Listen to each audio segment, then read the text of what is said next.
పాపం ఎమాన్యుయల్ గారు అనిపించింది. అన్ని టాస్క్‌లు విన్ అయ్యి లాస్ట్ టాస్క్‌లో ఓడిపోతే సహజంగా ఎవరికైనా బాధేస్తుంది. సో, ఇక్కడ కొన్ని పాయింట్స్ మెయిను ఆహ్, తను అమ్మగా ఫీల్ అయ్యే ఆహ్, మన సంజన గారితో గొడవ పడడం. సో, సంజన గారితో ఆ స్విమ్మింగ్ పూల్ గేమ్ టాస్క్ అప్పుడు సో, ఒక రేంజ్‌లో యాక్చువల్‌గా అక్కడ సంజన గారి మిస్టేకే. సంజన గారు తీయొచ్చు అంటుంది. మరి ఎమాన్యుయల్ గారు తీస్తే ఆమె ఒప్పుకోవడం లేదు. అసలు ఎమాన్యుయల్ గారు ఫస్ట్‌లోనే చెప్పారు. సో, తను చెప్పిన మాట విన్నట్టయితే ఆమె గేమ్‌లో ఉండేది.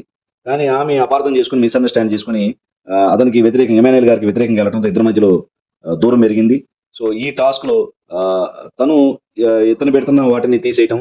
బట్ ఇతను మాత్రం వాటిని పెట్టి ఆమె పెట్టిన వాటిని తీసేయకూడదు అనటం ఎంతవరకు కరెక్టు. సో, అక్కడ ఓవర్‌గా ఎమోషనల్ అవ్వటం. సో, దానివల్ల కూడా ఎమాన్యుయల్ గారు కొంచెం డిస్టర్బ్ అయ్యారు మెంటల్‌గా అని అనిపిస్తుంది. అట్ ది సేమ్ టైమ్ కాలుకి కూడా గాయమైంది.